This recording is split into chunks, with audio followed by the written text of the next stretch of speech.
거룩하신 하나님 아버지, 하나님의 은혜를 감사합니다. 지난 3일도 우리를 지키시고 보호하여 주셨다가 오늘도 함께 모여 예배를 드리며 하나님의 말씀을 듣게 하시니 감사합니다. 세상의 것들에 매몰되어 있던 우리의 삶이 이 시간을 통하여 회복되게 하시고 하나님 앞에 우리의 모든 것들을 내려놓을 수 있는 은혜의 자리가 되도록 인도하여 주시옵소서. 이 세상에는 우리가 염려하는 것들로 가득합니다.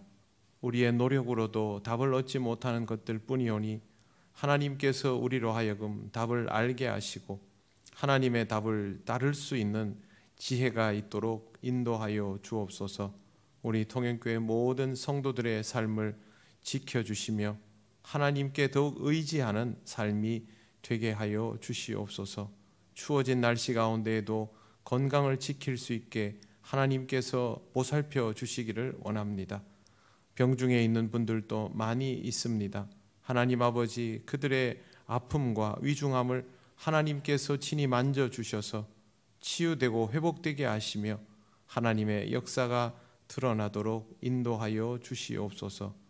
오늘 우리가 함께 모여 하나님께 온전히 영광 돌리며 하나님의 은혜 풍성히 누리기를 원하오며 예수님 이름으로 기도드립니다. 아멘.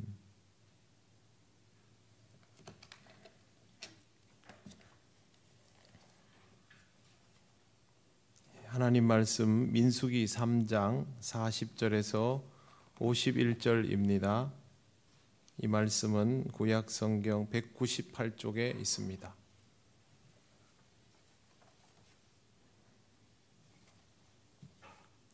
민수기 3장 40절에서 51절 말씀 한 절씩 교독하겠습니다. 여호와께서 또 모세에게 이르시되 이스라엘 자손에 처음 태어난 남자를 1개월 이상으로 다 계수하여 그 명수를 기록하라.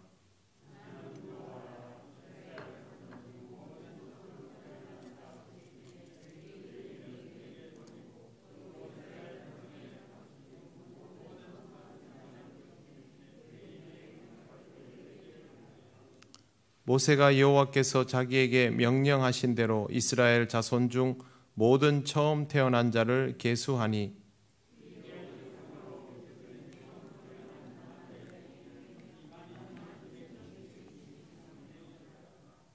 여호와께서 모세에게 말씀하여 이르시되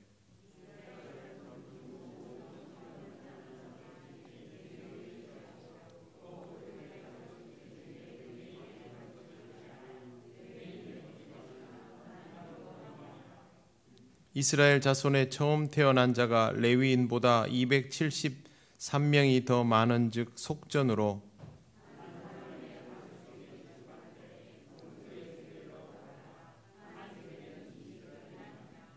그 더한 자의 속전을 아론과 그의 아들들에게 줄 것이니라.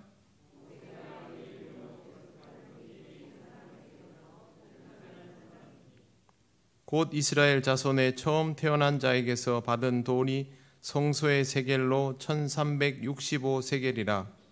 모세가 이 속전을 여호와의 말씀대로 아론과 그의 아들들에게 주었으니 여호와께서 모세에게 명령하심과 같았느니라. 아멘.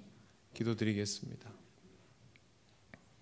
하나님 감사합니다. 오늘도 하나님께서 우리에게 읽게 하신 이 말씀의 의미를 깨닫고 또 배울 수 있기를 원합니다. 전하고 듣는 우리 모두에게 성령님 지혜와 명철을 더하여 주시옵소서. 예수님 이름으로 기도드립니다. 아멘. 네, 반갑습니다. 옆에 분들 인사 나누시겠습니다.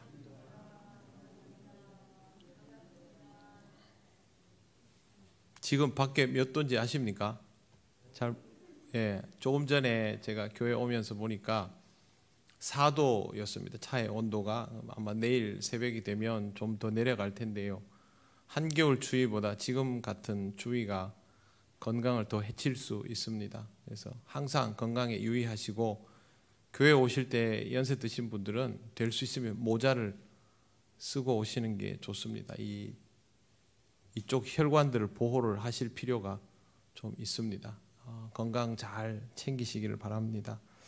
오늘 말씀에는 몇 가지 의미가 있습니다. 먼저 주권이 하나님께 있다라는 것을 전하려고 합니다.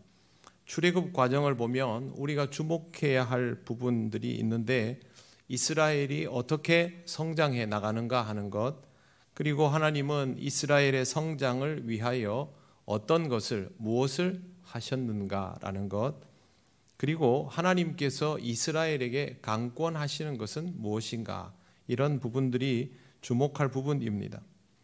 하나님이 이스라엘 성장을 통하여서 여러 가지를 훈련시키시지만 강권하시는 부분이 있습니다. 그것은 바로 주권이 하나님께 있다라는 것입니다. 십계명이 시작되는 출애굽기 20장 첫머리에 이 말씀이 있습니다. 하나님이 이 모든 말씀으로 말씀하여 이르시되 나는 너를 애굽 땅 종되었던 집에서 인도하여 낸 내 하나님 여호와니라. 하나님은 스스로를 이스라엘 민족에게 각인시키시는 분입니다. 그리고 이렇게 말씀하실 뿐만 아니라 주권적 행사도 확실하게 하십니다. 주권이라는 말은 그대로 주인으로서의 권리입니다.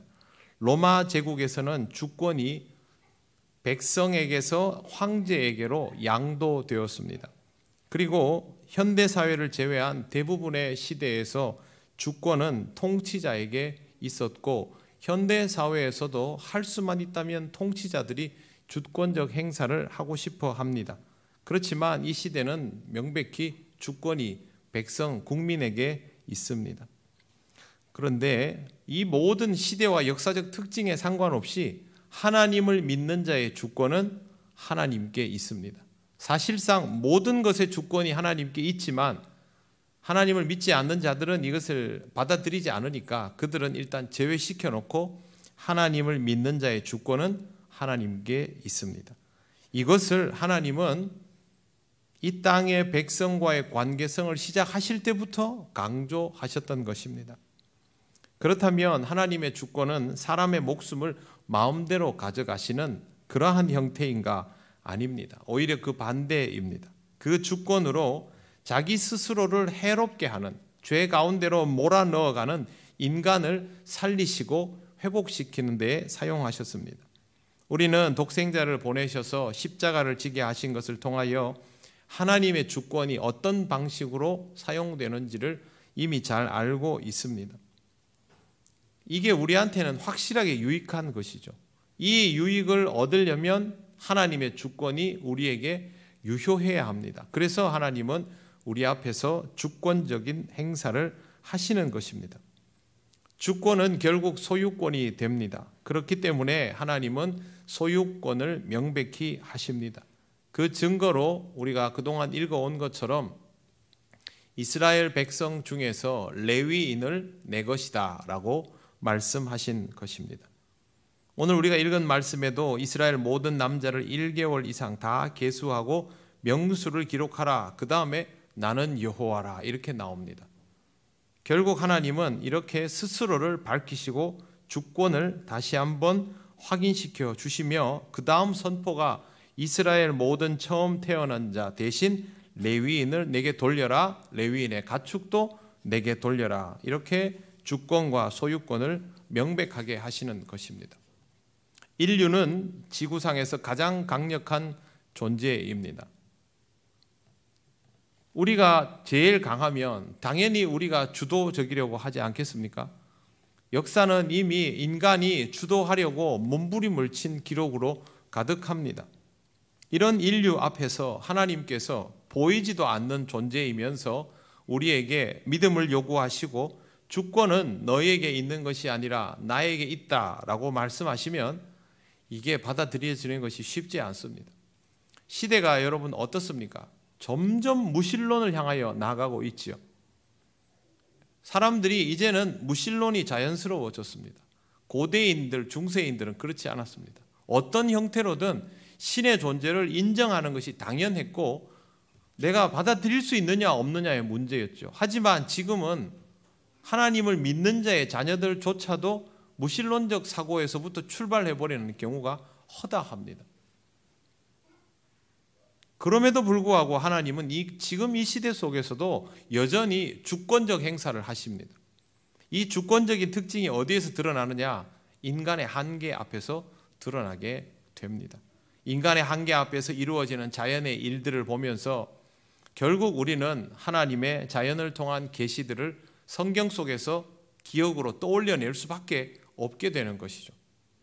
이것이 우리가 잘 깨닫지 못해도 드러나는 하나님의 주권적인 표현들이기도 합니다.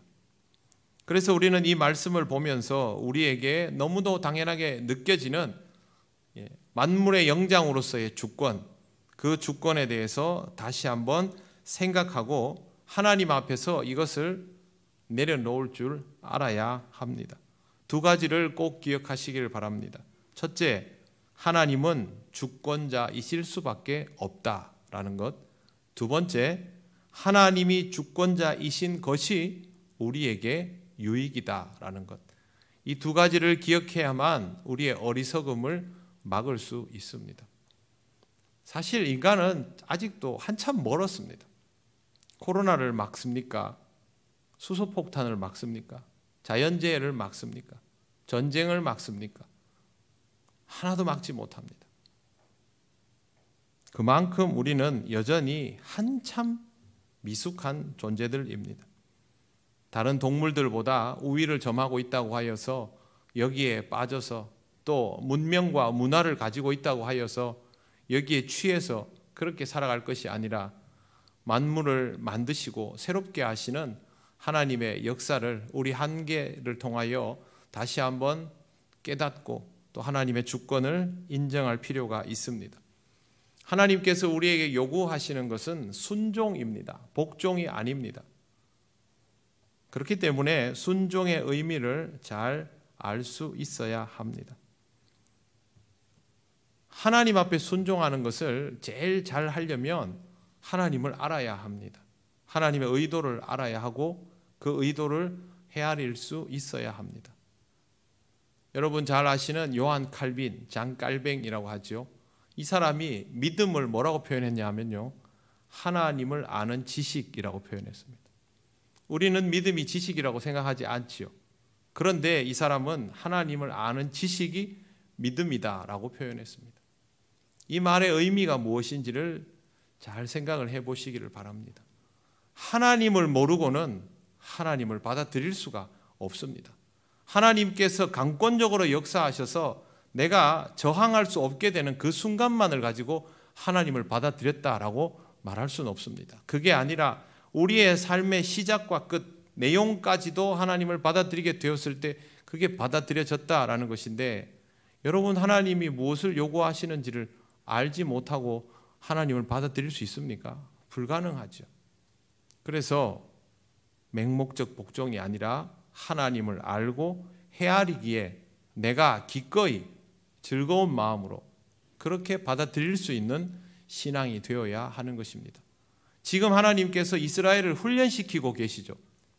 훈련은 쉬운 법이 없습니다. 편한 법이 없습니다. 그럼에도 불구하고 이 훈련이 나에게 유익이 되면 이게 그만큼 즐겁고 좋아집니다. 그래서 우리에게는 이런 훈련의 과정이 반드시 필요한 것이고, 이스라엘도 이 훈련을 통하여 하나님을 제대로 알아가면 알아갈수록 기꺼이 하나님께 순종할 수 있는 공동체가 되는 것이죠. 제대로 순종하려면 여러분 훈련을 불편하게 생각하면 안 됩니다. 하나님이 내 삶에 와서 주권을 행사하시고 나의 권리를 하나님 앞에 내어드리는 것을 어렵게 생각하면 안 됩니다. 여러분이 가지고 있는 자존심, 자존감, 뭐든 마찬가지입니다. 여러분이 잘 할 수 있는 어떤 것들도 그걸 내려놓는 게 제일 힘들지 않습니까? 하지만 그걸 내려놓는 것이 훈련입니다. 그것을 통해서 하나님께서 진정으로 원하는 것이 무엇인지를 알아가게 되는 것이죠. 이러한 과정들을 제가 지금 굉장히 큰 그림을 말씀드렸습니다. 신앙생활에서 이스라엘 사람들이 광야에서 보아야 할 큰 그림, 우리가 신앙생활을 하면서 보아야 할 큰 그림은 크게 다르지 않습니다. 우리가 통영교회의 이름으로 모여서 신앙 공동체를 이루면서 가지고 있어야 할 큰 그림도 이것과 같습니다. 거기에서 하나님을 더욱 알아가시기를 바랍니다.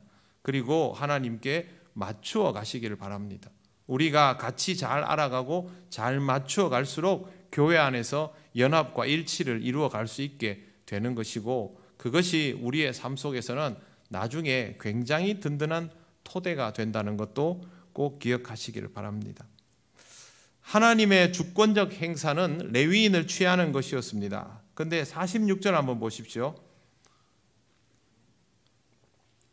초태생 대신 레위인을 취한다라고 했는데 숫자를 세보니 레위인의 숫자보다 초태생의 숫자가 273명이 더 많습니다. 뭐 엄청나게 차이 나는 것도 아닙니다. 대충 비슷하긴 한데 273명이 그래도 더 많습니다. 그러면 뭐 숫자가 많으면 많은 것이지 대충 맞았구만, 이게 아니라 이 숫자가 맞아야 됩니다. 이스라엘에서는. 왜 그러냐 하면 레위인들이 초태생의 목숨값으로 하나님께 붙들린 사람들이기 때문에 레위인의 숫자가 모자라게 되면 이 목숨값을 못 치른 사람들이 273명이 남아버리는 것이죠. 그래서 이 273명을 위한 무언가가 필요하게 된 겁니다. 이 사람들이 그 초태생의 값을 치루어 줄 무언가가 필요한 것이죠. 성경에는 그것을 대속을 위한 속전이라고 부릅니다. 파두이라고 하는데요, 레위인으로 대신 못할 거면 속전으로 대신해라, 이런 의미가 있습니다. 자, 이게 뭘 의미하냐면요, 하나님께서 구원하여 주시고 주권적 행사를 하시는 사건은 굉장히 엄격한 계약 조건에서 이루어진다라는 것을 가르쳐 줍니다. 그냥 뭐 적당히 맞았구나 이게 아니라 목숨값이기 때문에 레위인 한 사람이 초태생 1인분 딱 정해져 있고 이게 안 맞으면 속전으로 값을 치러야 한다. 이거는 거의 돈 거래하는 거랑 똑같은, 뭐 더하죠, 목숨값이니까. 그 정도로 엄격한 계약입니다. 예수님께서 십자가를 지시고 죽으셨습니다. 우리의 죄를 대속하셨습니다. 그러면 사람들이 여기에 대해서 질문을 합니다. 굳이 그렇게 할 일이 뭐가 있느냐? 그냥 하나님이 내가 한번 봐줄게, 그럼 끝나는 것인데, 어차피 하나님이 하시고 하나님이 이 땅에 오셔서 십자가 지시고 다 하나님 마음대로 할 거면 하나님이 그냥 좋다, 내가 이번 한 번만 봐준다, 지금 여기서부터 없다 치고 다시 시작하자, 그럼 될 것 아니냐. 그런데 여러분, 이렇게 하면 하나님의 공의로움에 흠집이 납니다. 그동안 하나님께서 선과 악에 대하여 정의하시고 공의를 펼치신 것과 죄 있는 자를 용서해 주신 것은 이율배반이 되는 것이죠. 그래서 하나님은 스스로 말씀하신 것을 그대로 지키시기 위하여 우리의 목숨값을 예수님으로 대신한 겁니다. 확실하게 해결을 봐야 깔끔하게 마무리를 해야 되기 때문에. 그래서 예수님께서 우리 목숨값이 되신 것이죠. 그게 여기 구약에도 이미 있는 겁니다. 그냥 숫자가 좀 더 많네? 그럼 이 사람들도 어차피 레위인들을 다 쓸어 넣어서 하나님의 소유로 확정했으니 뭐 273명 남는 거는 그냥 포함시켰다, 그렇게 하면 되지 않느냐? 아니라는 것이죠. 정확하게 계산해서 한 사람 한 사람의 목숨값을 구체적으로 치루어야 한다, 그렇게 하는 것입니다. 이 의미들을 우리는 좀 무겁게 볼 필요가 있습니다. 속전의 가격은요 1인당 5세겔입니다. 가격 그러니까 좀 몸값이라서 저도 모르게 가격이라 그랬는데, 속전의 비용은 1인당 5세겔입니다. 1세겔은 노동자의 4일 품삯입니다. 1세겔이 화폐 단위로 사용되면 은 1세겔이 금 1세겔의 15분의 1인데 중량으로는 20게라입니다. 이거를 지금 시세로 환산을 해보면 조금 더 피부에 와 닿을 것 같아서 찾아보았더니 고용노동부가 발표한 2022년 최저임금이 시간당 9,160원입니다. 가장 보편적인 근무 시간을 8시간 정도로 잡으면 일당은 73,280원, 넉넉히 잡으면 8만 원, 숙련을 더하면 10만 원, 아주 계산하기 쉽게 일당 10만 원 이렇게 치면 한 세겔의 가치는 대략 40만 원 정도라고 볼 수 있습니다. 4, 50만 원 내외겠죠. 5세겔이면 200만 원, 조금 여유 있게 치면요. 그러면 여기서 질문이 딱 생깁니다. 이게 진짜 사람 목숨이면 이스라엘 사람 한 사람의 목숨값으로 레위인 초태생을 집어냈다면 목숨값이면 200만 원이면 너무 적은 거 아닌가? 그렇지 않습니까? 살려주는 값이 200만 원이면 많다고 할 수 없죠. 물론 신앙적이지 않은 사람한테는 돈 한 푼 내는 게 아깝겠지만 여러분 진짜 여러분이 죽는데 누가 여러분을 살렸다 해보십시오. 돈 200만 원이 아깝습니까? 아깝지 않죠. 그런데 왜 하나님은 이 정도만 액수를 정하셨을까요? 계산이 굉장히 정확한 부분인데요.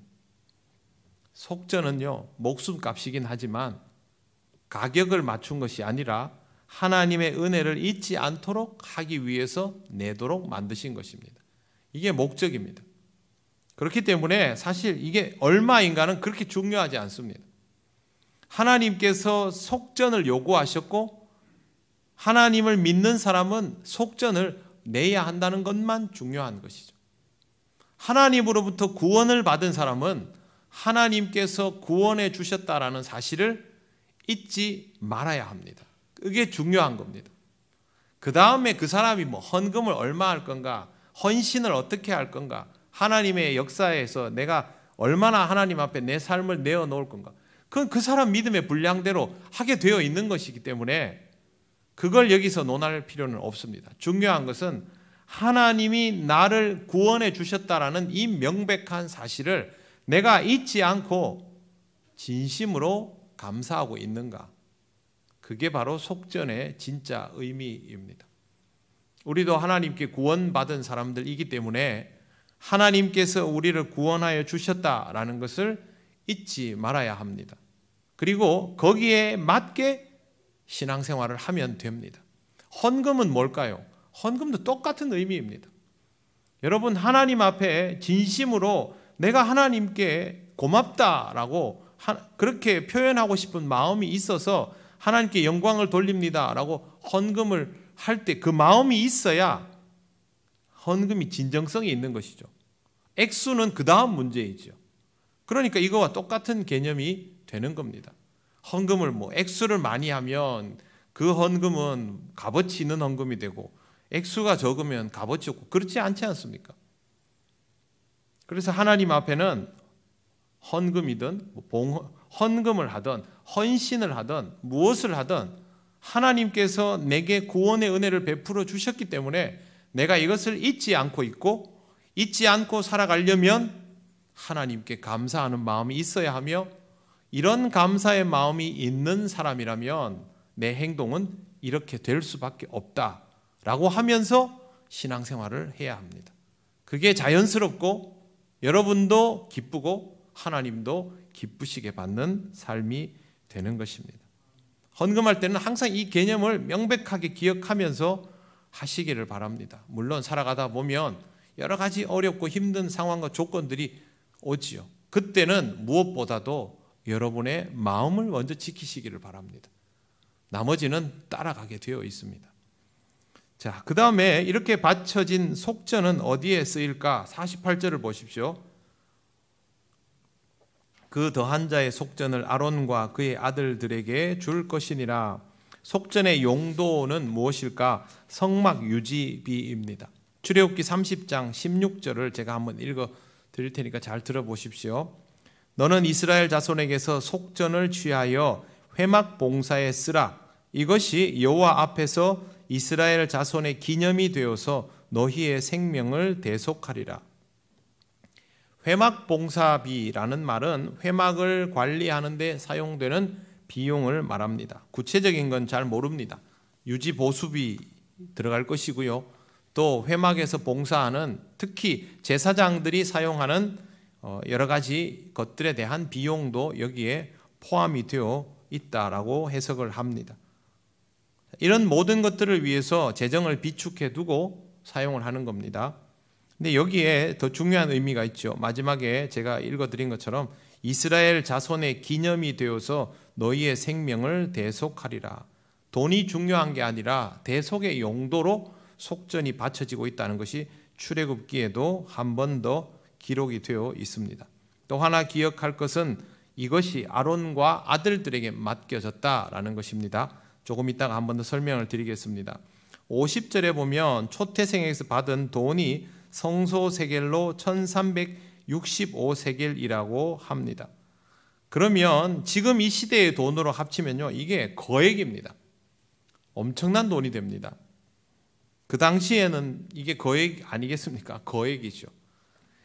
이스라엘 공동체는 경제적으로 굉장히 가난한 공동체입니다.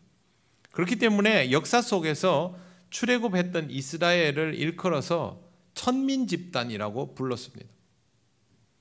돈이 있을 게 없지 않습니까? 출애굽하면서 이집트인들이 무서워서 뭐 내준 거, 또 이스라엘 사람들이 거두어 온 것이 있다 할지라도 그래봐야 뭘 얼마나 대단히 들고 나올 게 있겠습니까?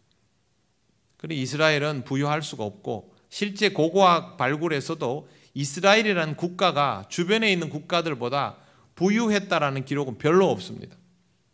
특정 왕의 시대에 잠시 부유함이 있었을 뿐이죠. 기본적으로 가난한 나라입니다. 출발부터 계속 부유하지 않던 이 사람들이 거액을 거두어서 회막 유지비로 관리하고 있었다 하면 이 돈은 다른 용도로 쓰고 싶다는 생각을 안 했을까요? 지금 당장 필요한 것이 많지 않습니까? 광야를 지나야 되는데 무기도 없고 보습을 쳐서 칼을 만들고, 아무리 그래봐야 무기가 턱없이 부족하지 않습니까? 식량도 없지 않습니까? 만나와 메추라기를 주시기 전까지는 이거 우리 다 굶어 죽는구나 하던 사람들이죠. 그러면 이런 것들이 거두어질 때마다 이 돈을 다른 데 쓸 수 있을 텐데 라는 생각을 한 사람들이 있을 수밖에 없는 거죠. 그럼에도 불구하고 이 돈은 명백히 제한되어 있습니다. 51절을 보십시오. 모세가 이 속전을 여호와의 말씀대로 아론과 그의 아들들에게 주었으니 여호와께서 모세에게 명령하심과 같았느니라. 먼저 이 구절을 잘 보시면요, 위에 앞에 부분을 보십시오. 모세가 이 속전을, 그 다음에 보세요, 여호와의 말씀대로 아론과 아들들에게 줬습니다. 그리고 마지막에 보세요. 여호와께서 모세에게 명령하심과 같았느니라. 즉 하나님은 이 내용을 모세에게 명령하셨고, 이스라엘은 이 명령을 받아서, 모세는 이 명령을 받아서 그대로 아론의 아들들에게 시행해 옮겼다라는 내용이 여기 있습니다. 두 가지를 생각해 볼 필요가 있습니다. 굉장히 큰 돈이지만 이 돈은 목숨값이다라는 것. 그래서 이스라엘 전체에 유용하게 쓰일 수 있지만 그렇게 쓸 수 없다는 것. 목숨값은 오직 회막 봉사용으로, 즉 신앙의 은혜로 주어진 비용이기 때문에, 그렇게 신앙의 은혜에 따라서 발생한 비용이기 때문에 신앙적인 것에만 쓰여지도록 지극히 제한되어 있다는 것. 그게 여기에서 처음 알아두어야 할 내용입니다. 이건 통상적인 헌금과는 다릅니다. 이스라엘은 11조를 했지요. 11조는 이스라엘 사람들에게 신앙적으로 우리가 하듯이 이렇게 바치는 헌금이기도 하지만 사실상 그들에게는 세금과도 같은 역할도 합니다. 11조는 몇 가지 용도가 있습니다. 제일 먼저 11조는 다른 일들을 하지 못하도록 제한시켜 놓은 레위인과 성직자들을 위한 비용으로 충당이 되었습니다. 첫 번째 11조를 받으면 그 비용으로 충당이 되죠. 그리고 또 11조는 이스라엘에서 이루어지는 신앙적인 큰 행사들, 이스라엘의 절기들마다 이루어지는 행사들 있지 않습니까? 거기에 필요한 비용들을 충당하는 데 사용됩니다.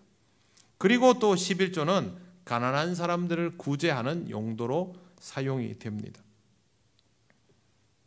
이거랑 속전과는 완전히 다른 겁니다.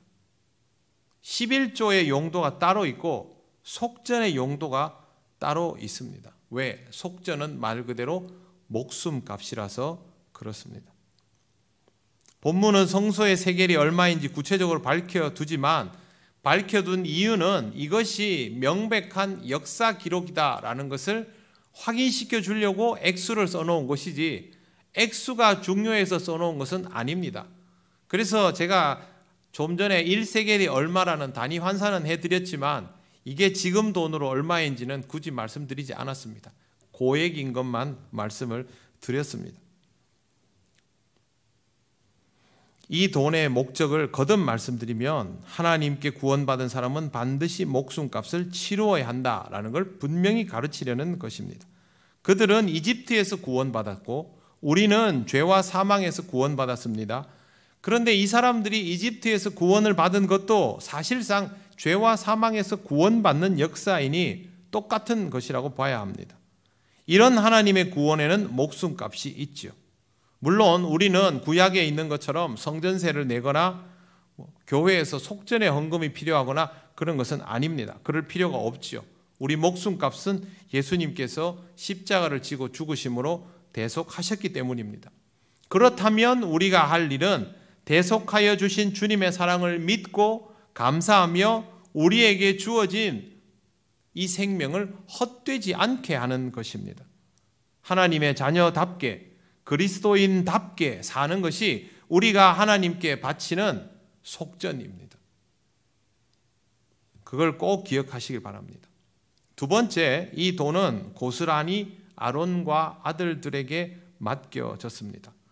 조금 전에 51절에서 읽은 것처럼 여호와의 명령이다라고 기록되어 있습니다. 그러면 제가 질문을 드릴게요. 이 돈을 실제로 실무에서 써야 되는 사람들이 아론과 아들들입니까? 아니면 레위인들도 포함이 됩니까? 레위인들 포함되지 않겠습니까? 실무자들인데 회막에서 봉사하는 레위인들에게도 이 돈을 써야 되는 상황들이 발생한단 말입니다. 그런데 왜 굳이 이들에게 맡겨진 것일까요? 레위 지파는 회막 봉사자와 성직자들이 포함되어 있지만 아론과 아들들은 명백하게 이스라엘을 대표하는 성직자들입니다. 이 속전 비용이 회막을 위해서 쓰이는 용도는 설명한 대로인데 방향과 집행만은 아론과 아들들, 즉 제사장들, 대제사장들에 의해서 주도되어야 한다라는 뜻입니다. 이 부분이 민수기 3장 마지막에 있는 것은 이것이 사실상 속전의 완결적 의미라서 그렇습니다. 당연히 이 돈을 맡은 사람들, 쓰게 되는 사람들은 지혜롭게 성막 유지에 관계되는 일들을 하면서 비용을 써야 되겠죠. 그리고 이 비용은 전적으로 대제사장들, 즉 성직자들에게 먼저 맡겨져야 합니다. 여러분, 모세도 이것에 손대지 않았다라는 사실을 주목해서 보시기를 바랍니다. 그만큼 이 영역은 엄격하게 구별되어 있었다는 것입니다. 이 말씀을 우리에게 적용해 봅니다. 신앙 공동체의 재정을 집행하는 사람들은 실무자요 봉사자들입니다. 사역을 맡은 사람들이죠. 그러나 이 재정에 대한 신앙적 주도권과 방향성은 지도자에게, 영적 지도자에게, 즉 성직자에게 있어야만 합니다. 왜 그러냐 하면 신앙 공동체라서 그렇습니다. 신앙 공동체가 하는 모든 행위들은 결국에는 가치가 무엇에 따라 맞추어지냐 하면 신앙적인가 아닌가에 따라 맞추어집니다. 교회가 음식을 만듭니다. 사람들이 먹습니다. 그러면 모여서 밥 먹고 요리하고 설거지하고 청소하고 그렇게 하죠. 다른 사람들도 밥 먹고 다 하지 않습니까? 그런데 교회가 하는 밥 먹고 요리하고 밥 먹고 설거지하고 청소하고 이건 신앙적 행위입니다. 교회에서 일어나는 일들을 행사를 하고 나면 쓰레기가 막 산더미처럼 쌓이죠. 그럼 이 쓰레기들을 버립니다. 사회에서도 행사를 하고 나면 쓰레기가 모여지고 이 쓰레기들을 버립니다. 그런데 교회에서 행사를 하고 쓰레기를 버리는 것은 신앙적 활동입니다. 교회에서 쓰여지는 모든 돈들은 결국에는 신앙적 활동일 수밖에 없습니다. 이게 목회자의 생활비건, 교회에서 일하는 직원의 생활비건, 봉사비로 쓰이건, 구제비로 쓰이건, 아이들 간식으로 쓰이건 결국에는 신앙적 활동일 수밖에 없습니다. 그것에 대해서 가치 판단을 여러분 내려보십시오.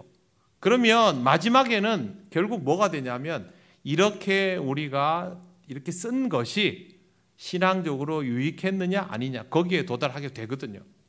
그래서 신앙적 활동일 수밖에 없는 겁니다. 그렇기 때문에 이것에 대하여 방향성을 제시하고 전체적인 관리를 하는 일은 성직자에게 주어지는 것입니다. 교회는 이 개념을 잊지 말아야 합니다. 저도 우리 교회에서 재정이 사용되는 데 대해서 구체적인 것들은 전혀 말하지 않습니다. 다만 방향성에 대해서는 반드시 이야기합니다. 이 방향성이 잘못되면 여러분들이 아무리 돈을 지혜롭게 쓰고 아껴 쓰고 뭐 그렇게 하더라도 쓸모 없어지기 때문에 그렇습니다. 그래서 여러분 우리가 신앙 공동체라는 것을 꼭 기억하시길 바랍니다. 성직자가 잘못하면 어떻게 하느냐? 성직자가 잘못하여서 받을 벌은 이 세상에서 사람들이 응징하는 것보다 하나님께서 응징하는 것이 훨씬 무섭습니다. 엘리의 아들 홈니와 비느하스를 기억하시죠? 회막에서 자라서 회막이 너무도 자연스러운 이 사람들이 그 회막에서 좋은 것을 배우고 좋은 하나님의 종이 되어도 시원찮지 않을 판에 거기에 바쳐지는 성전에 바쳐지는 그 제사의 물품들을 자기 멋대로 사용하고 착복하고 횡령하고 별짓을 다 했습니다. 곱게 죽지 못하고 비통하게 죽었죠. 하나님의 종이 하나님의 일을 똑바로 못하면 세상 사람들이 그를 보며 불의하다고 응징하는 것보다 하나님께서 그를 응징하는 것이 훨씬 더 비통하고 처절할 수밖에 없다는 것. 사람보다 하나님이 무섭기 때문에. 그래서 성직자들은 이 사실을 꼭 기억해야 하고 하나님께서 세우신 종에 대해서는 신앙 공동체 구성원들이 그 사람을 믿어야 합니다. 여러분 아론이 잘했습니까? 잘 못했습니까? 광야에서. 우리는 잘 못한 것만 꼭 기억하지 않습니까? 아론 그리 잘 못했습니다. 사고를 크게 쳤죠. 그럼에도 불구하고 하나님은 모세를 통하여 아론과 아들들에게 이 모든 것을 맡기고 있습니다. 그러면 신앙 공동체는 그것을 받아들여야 하는 것이죠. 여러분 이 모든 것들의 주도는 하나님이 하십니다. 주권은 하나님께 있습니다. 당연히 우리는 신앙 공동체를 보면서 이게 잘 안 될 때 염려하고 저게 잘 안 될 때 문제의식을 느끼고 지도자가 제대로 못하면 걱정을 하고 어떤 것들을 고쳐나가야 되나 고민합니다만 이런 모든 시도와 고민들을 하는 중에도 잊지 말아야 할 것은 신앙 공동체의 주권은 하나님께 있다는 사실입니다. 그래서 교회가 잠시 바른 길을 가지 못하더라도 주의 종이 잘 못해서 공동체를 실족하게 하는 일들을 경험할지라도 하나님은 그것을 되돌려 놓고 바로 잡아 놓으시고 역사 속에서 이어가게 하신다라는 것. 그건 이미 역사 속에서 입증된 사실입니다. 대한민국에서 100년이 넘는 역사를 가진 교회들이 다 좋은 일들만 하고 좋은 지도자들만 있고 그랬겠습니까? 그럴 수 없습니다. 그럼에도 불구하고 그 교회들은 오늘까지 오는 것이죠. 우리 교회는 100점이겠습니까? 그럴 수 없습니다. 그럼에도 불구하고 하나님께서는 오늘까지 우리를 인도하여 주셨고 우리로 하여금 다음 시대를 바라보며 기도하게 만드셨습니다. 우리는 이 지역에 대한 책임감을 느끼고 교회 공동체를 이루어가고 있고요. 제가 완벽합니까? 여러분이 완벽합니까? 우리는 부족함 투성이이죠. 하지만 하나님이 주권적으로 역사하십니다. 이 하나님의 주권에 대해서 하나님의 그 주권을 받아들이면서 하나씩 하나씩 배우고 익혀 나가면서 연단해 나가면서 그렇게 가다 보면 잘 준비되고 훈련된 신앙 공동체의 위력을 떨칠 수 있게 되는 것입니다. 영적 전투는 그때 승리를 맛보게 되어 있습니다. 하나님께서 우리에게 어떤 일을 하시는가를 여러분 잘 느껴보시기를 바랍니다. 하나님의 주권이 우리에게 어떻게 작용하는가를 깨어있는 심령으로 보실 수 있기를 바랍니다. 하나님이 말씀하시는 것들을 놓치지 않고 들어서 여러분의 삶의 유익으로 만들어 가시고, 그러면서 우리 자신이 점점 자라나면서 연단이 딱 되어 있을 때 하나님 쓰시면 기쁘게 쓰임 받으십시오. 그렇게 쓰임 받는 것이 우리들 모두의 모습이면 우리 교회는 잘 준비된 하나님의 군대로서 하나님 원하시는 일들을 감당해 나갈 수 있게 될 것입니다. 그때는 저도 좋은 주의 종소리를 들을 수 있을 것이고, 여러분들도 하나님께서 귀 쓰시는 종들이라고 그렇게 칭송받을 수 있게 될 것입니다. 여기에 대한 꿈을 가지고 소망을 가지고 비전을 가지고 그렇게 훈련되어 가며 하나님의 주권을 드러내는, 하나님을 영화롭게 하는 귀한 주의 백성이 되시기를 바랍니다. 기도드리겠습니다.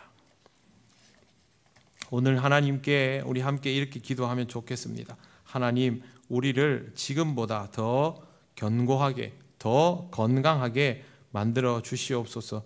지금까지 역사하시고 인도하여 주신 하나님의 은혜를 잊지 않게 하시고 하나님의 주권을 더욱 인정하면서 하나님의 은혜에 의해서 더 건강하고 견고한 교회가 되게 하여 주시옵소서. 다 같이 기도드리겠습니다. 아버지 하나님, 은혜를 감사합니다. 하나님께서 우리에게 역사하여 주셔서 우리가 조금씩 자라날 수 있음에 감사를 드립니다.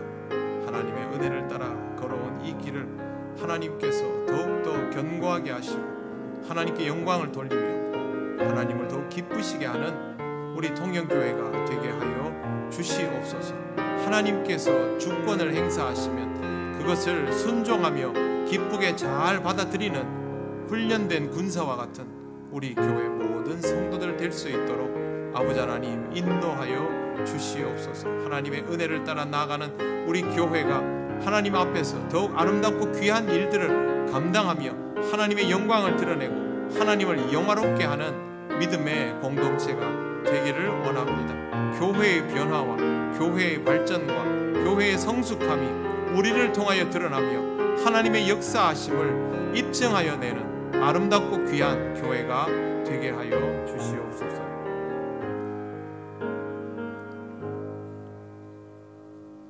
하나님 아버지, 지금까지 우리를 지키시고 인도하여 주신 은혜를 감사합니다.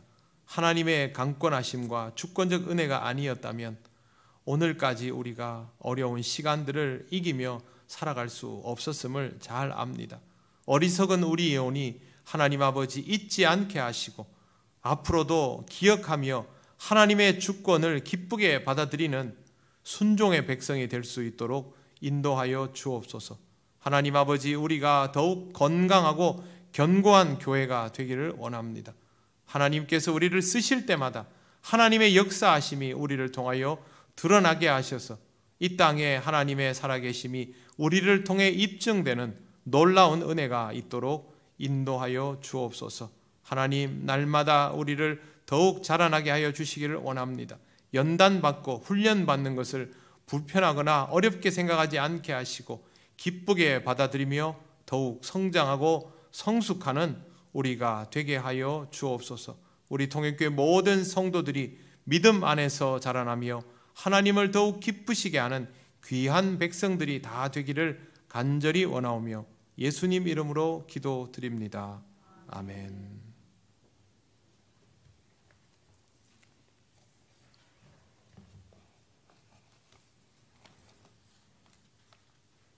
교회 소식 전합니다. 예배 나오신 분들 환영합니다. 또 추운 날씨 때문에 가정에서 예배 드리시는 분들 건강 유의하시고 신앙생활을 하나님 앞에서 잘 해나가시기 바랍니다. 대림절을 지나고 있습니다. 예수 그리스도를 기다리는 기쁨으로 가득한 대림절 되시고 성탄의 기쁨도 함께 누리실 수 있기를 바랍니다. 다가오는 주일 2부 예배 후에 당회실에서 정책당회가 있습니다. 12월 성경 읽기표가 필경대에 준비되어 있습니다. 달력은 지난 주일에 배부하였습니다. 구역장과 연락하시고 달력을 받으시기를 바랍니다. 교회의 성탄 장식 여기저기에 되어 있습니다. 여러분 잘 보시고 또 함께 수고해 주신 분들 위해서도 기도해 주시기를 바랍니다. 다른 광고는 주보를 참조해 주시기 바랍니다. 주님께서 가르치신 기도를 올려드립니다. 하늘에 계신 우리 아버지, 아버지의 이름을 거룩하게 하시며 아버지의 나라가 오게 하시며 아버지의 뜻이 하늘에서와 같이 땅에서도 이루어지게 하소서. 오늘 우리에게 일용할 양식을 주시고 우리가 우리에게 잘못한 사람을 용서하여 준 것 같이 우리 죄를 용서하여 주시고 우리를 시험에 빠지지 않게 하시고 악에서 구하소서. 나라와 권능과 영광이 영원히 아버지의 것입니다. 아멘.